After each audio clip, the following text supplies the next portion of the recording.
વિદ્યાર્થી મિત્રો, પ્રકરણ 4 ની અંદર આપણે છેલ્લે વાત કરતા હતા આણ્વિક કક્ષકનો જે આલેખ હતો, આણ્વિક કક્ષકોના શક્તિ સ્તર આલેખની, જેની અંદર આપણે H2 થી માંડી અને વાત કરીએ N2 સુધીના શક્તિ સ્તરના આલેખ જોયા હતા.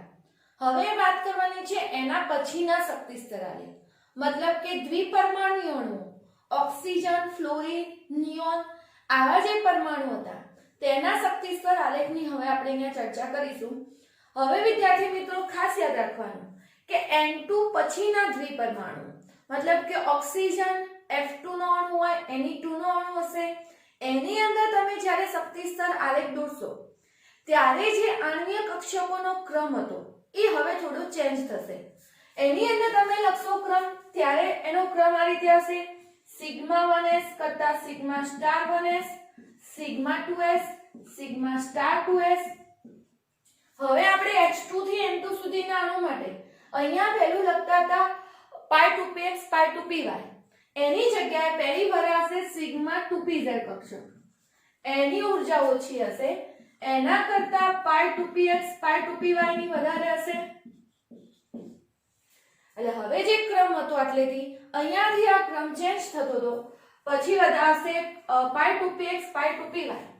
આ જે કક્ષકો હતી એ ભરાશે, એના પછી આવશે પાઈ સ્ટાર 2px પાઈ સ્ટાર 2py અને છેલ્લે આવશે સિગ્મા સ્ટાર 2pz. એટલે આ રીતે હવે કક્ષકો હતો એનો ક્રમ અહીંયા ચેન્જ થતો હતો.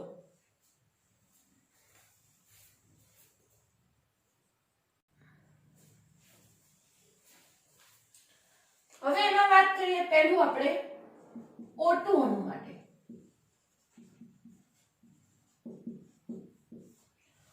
O2 અણુ માટે જ્યારે આપણે આણ્વીય કક્ષક ચિતાર દોરવું હશે તો પહેલા જે દોરવાની રીત છે આપણે આ જ રીતે પહેલા ઊભી લાઈન દોરી દઈશું.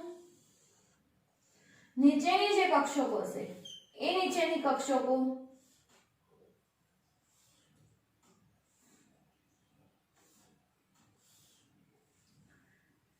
Sigma 1s sigma star 1s માટે,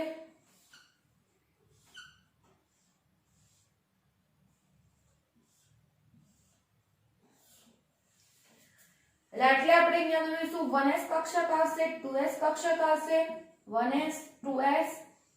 આ એક આપણે સિગ્મા 1s કક્ષક બતાવી, એટલે આવતી હશે સિગ્મા સ્ટાર 1s, જે અગાઉના આપણે ચાર્ટ દોરીને આવ્યા એટલે તમને ખબર જ હશે એનો ખ્યાલ શક્તિ સ્તરનો. પછી આવશે સિગ્મા સ્ટાર 2s. હવે અહીંયાથી જ્યારે આપણે શક્તિ સ્તર આલેખ દોરીશું ત્યારે અહીંયા ક્રમ બદલાશે. આ વખતે પહેલા આવશે સિગ્મા 2pz કક્ષક અને પછી આવતી હશે પાઈ 2px પાઈ 2py. એટલે અહીંયા ખાસ જે ક્રમ ચેન્જ થાય છે એ વસ્તુનું ધ્યાન રાખવાનું રહેશે. એટલે અહીંયા જે આપણે p કક્ષકો લીધી હશે, પરમાણુની જે p કક્ષકો હતી, 3 જે p કક્ષકો બતાવીએ છીએ એની શક્તિ તો સરખી જ હશે, પણ જેની મદદથી આણ્વીય કક્ષકની રચના થતી હશે, આ આણ્વીય કક્ષકોની રચનામાં શક્તિનો ક્રમ જુદો આવતો હતો. એટલે પહેલા સિગ્મા 2pz આવે અને પછી પાઈ 2px પાઈ 2py આવશે.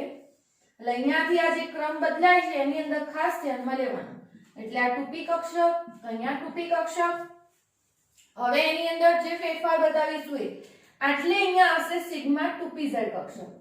યાદ કરજો H2 થી માંડી N2 સુધીના જે અણુ હતા એની અંદર આપણે અહીંયા લેતા હતા પાઈ 2px અને પાઈ 2py. એની જગ્યાએ પહેલો ક્રમ સિગ્મા 2pz નો અને આટલે અહીંયા હવે આપણે જે કક્ષક દોરતા હશું આરી એ કહેવાશે પાઈ 2px પાઈ 2py.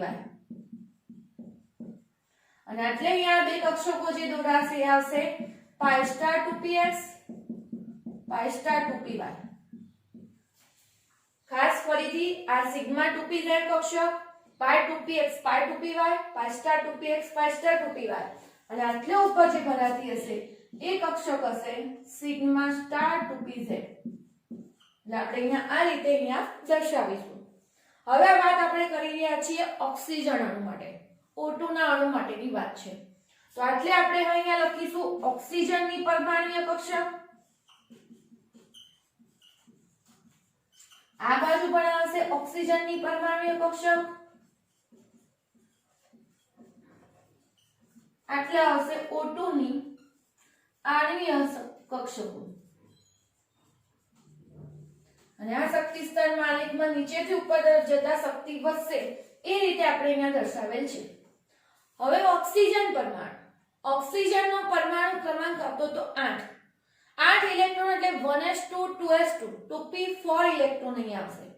એક ઓક્સિજન જોડે 8 ઇલેક્ટ્રોન હશે। આપણે પરમાણુ ક્રમાંક, ઇલેક્ટ્રોન રચના જેના વિશે આગળ ભણી ગયા છીએ।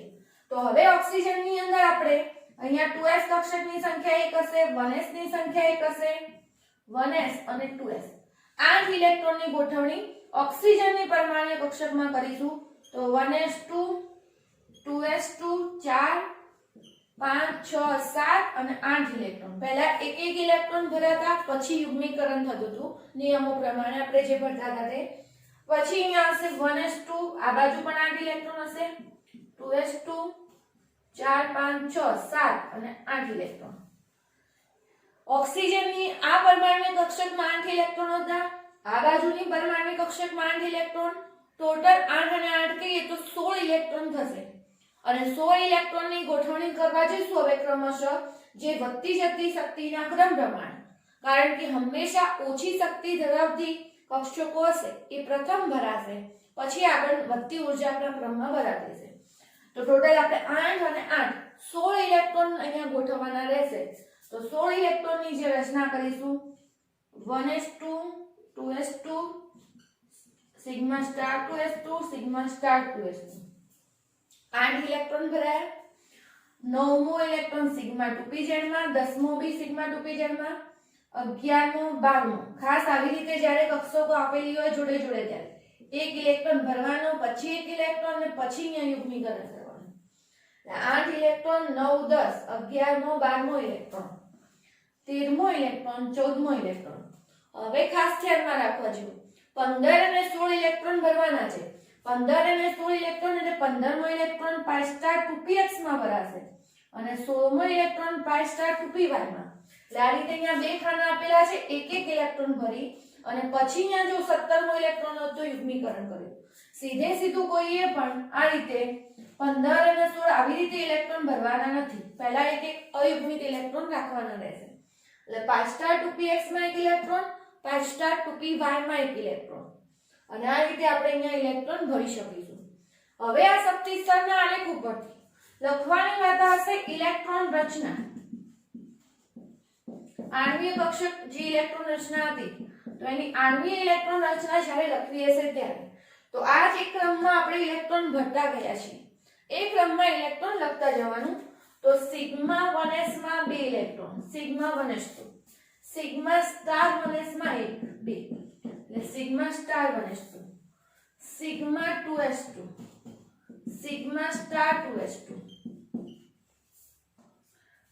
સિગ્મા 2pz માં 2 electron, pi 2px pi 2py જે હતી બંનેમાં 2 ઇલેક્ટ્રોન છે એટલે કૌંસ ઉપર આખું 2 ઇલેક્ટ્રોન।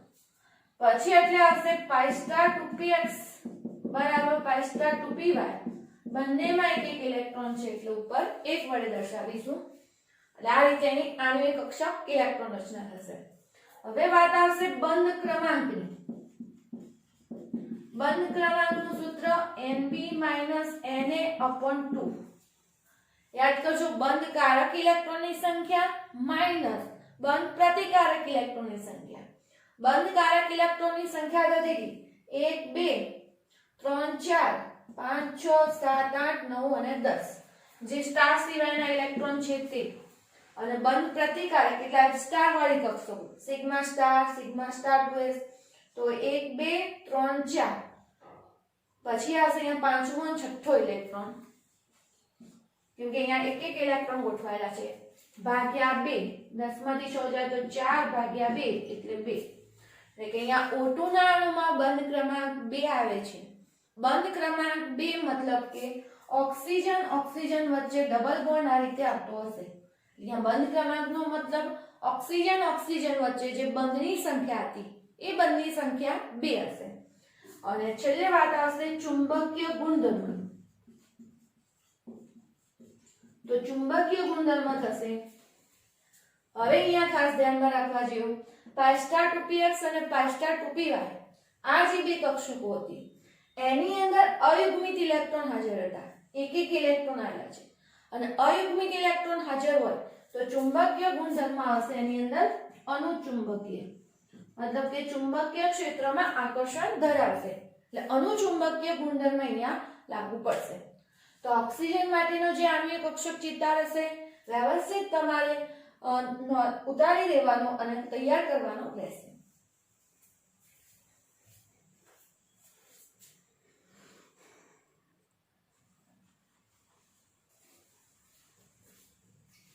આ જ રીતે આપણે જો F2 અણુ માટે આણ્વિક કક્ષકનો આલેખ દોરવો હોય તો આની અંદર પણ આપણે O2 પછીનો ક્રમ છે એટલે આ જ રીતનું ફોર્મેટ આવશે.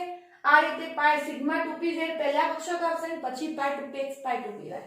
હવે એની અંદર જોઈએ તો આ બાજુ આપણે લખશું ફ્લોરીનની પરમાણુ કક્ષક, અહીંયા પણ આવશે ફ્લોરીનની પરમાણુ કક્ષક, આટલે આવતી હશે F2 ની આણ્વિક કક્ષક. હવે ફ્લોરીન પરમાણુ ક્રમાંક 9 હતો અને પરમાણુ ક્રમાંક 9 એટલે 1 2 3 4 5 6 7 આઠમો ઇલેક્ટ્રોન અને અહીંયા 9 ઇલેક્ટ્રોન આ રીતે બતાવશું અને અહીંયા થશે આ રીતે 9 ઇલેક્ટ્રોન. એ જ રીતે આ બાજુ 1 2 3 4 5 6 7 8 અને 9 ઇલેક્ટ્રોન. હવે અહીંયા ટોટલ ભરવાના થતા હશે 18 ઇલેક્ટ્રોન. તો 18 ઇલેક્ટ્રોન કઈ રીતે ભરીશું? પહેલા સિગ્મા 1s માં આ ક્રમમાં ભરાશે ઇલેક્ટ્રોન 1 2 3 4 5 6 7 8 9 10 11 12મો ઇલેક્ટ્રોન 13મો 14મો 15મો ઇલેક્ટ્રોન આટલે ભર્યો તો પાઈ સ્ટાર 2px માં 16મો ઇલેક્ટ્રોન પાઈ સ્ટાર 2py માં. હવે 17મો ઇલેક્ટ્રોન પાઈ સ્ટાર 2px માં અને 18મો ઇલેક્ટ્રોન પાઈ સ્ટાર 2py માં. એટલે આ રીતે આપણે ઇલેક્ટ્રોન અહીંયા ગોઠવીને ભરીશું. હવે આ વખતે ઇલેક્ટ્રોન રચના લખીશું તો ફરીથી એ જ ક્રમ sigma 1s2 sigma star 1s2 sigma 2s2 sigma star 2s2 જે આ ક્રમમાં અહીંયા હતા એ રીતે ઉપર ભરતા જવાનું. સિગ્મા 2pz 2 પાઈ 2pxy પાઈ 2py 2 અને આ વખતે તો પાઈ સ્ટાર 2px પાઈ સ્ટાર 2py જે કક્ષક હતી એ પણ પૂર્ણ ભરાઈ ગઈ હશે એટલે એમાં પણ બે બંધ ક્રમાંક લખવાનો આવશે. બંધ ક્રમાંક બંધ કારક ઇલેક્ટ્રોનની સંખ્યા માઈનસ બંધ પ્રતિકારક. બંધ કારકમાં 1 2 3 4 5 6 7 8 9 10 હશે. બંધ પ્રતિકારક એટલે જે સ્ટાર વાળી કક્ષકો હતી 1 2 3 4 5 6 7 8 તેમાં પણ 8 ઇલેક્ટ્રોન છે. 10 માંથી 8 જશે તો 2 2 ભાગ્યા 2 એટલે 1. ફ્લોરીનના અણુની અંદર ફ્લોરીન વચ્ચે એક બંધ આવેલો હશે. વાત કરીએ ચુંબકીય ગુણધર્મોની તો ચુંબકીય ગુણધર્મ અહીંયા લાગુ પડશે. એક પણ ઇલેક્ટ્રોન અયુગ્મિત આવેલ નથી અને એક પણ ઇલેક્ટ્રોન જો અયુગ્મિત નથી તો પછી ચુંબકીય ગુણધર્મ લાગુ પડશે અહીંયા પ્રતિચુંબકીય. એટલે આ રીતે આપણે F2 અણુ માટે પણ ચાર્ટ આ રીતે શક્તિ સ્તરનો આલેખ દોરી શકીએ જે તમારે ચોપડામાં વ્યવસ્થિત રીતે ઉતારી દેવાનો છે. તમારે દરેક પરમાણુના અલગ અલગ આલેખ અલગ અલગ રીતે આટલી બધી જ વસ્તુ 1 થી 10 માટેના પરમાણુ લખેલી હોવી જોઈએ. હવે જો વાત કરવી હોય Na2 અણુ નિયોનની અંદર જો આપણે વાત કરતા હશું તો હવે 10મો ઇલેક્ટ્રોન આટલે ભરાશે, અહીંયા 10મો ઇલેક્ટ્રોન આટલે અને 10 ને 10 20 ઇલેક્ટ્રોનની ગોઠવણી હશે. જો 20 ઇલેક્ટ્રોન ભરાશે તો અહીંયા સિગ્મા સ્ટાર 2pz કેમ કે 18 સુધી આટલે ભરેલા છે ઇલેક્ટ્રોન 19 અને 20 અને એ રીતે 20 ઇલેક્ટ્રોન ભરાઈ જાય તો અહીંયા તમે જો બંધ ક્રમાંકની ગણતરી કરશો તો શૂન્ય મૂલ્ય મળશે. અને શૂન્ય મૂલ્ય મતલબ કે બંધની રચના શક્ય નથી. તમને કારણ પૂછી શકાય કે Na2 નો અણુ શક્ય નથી અને એનું કારણ સિમ્પલ હતું કે બંધ ક્રમાંક અહીંયા કેટલો આવશે 0 અને ચુંબકીય ગુણધર્મ અહીંયા Na2 નો દોરશો તો એમાં પણ એક પણ અયુગ્મિત ઇલેક્ટ્રોન રહેતો નહીં હોય એટલે ગુણધર્મ કેવો આવશે પ્રતિચુંબકીય એમાં પણ આવશે. જે Na2 નો શક્તિ સ્તર આલેખ તમારે પોતાની રીતે જાતે આના જેમ જ સમજી અને દોરવાનો રહેશે.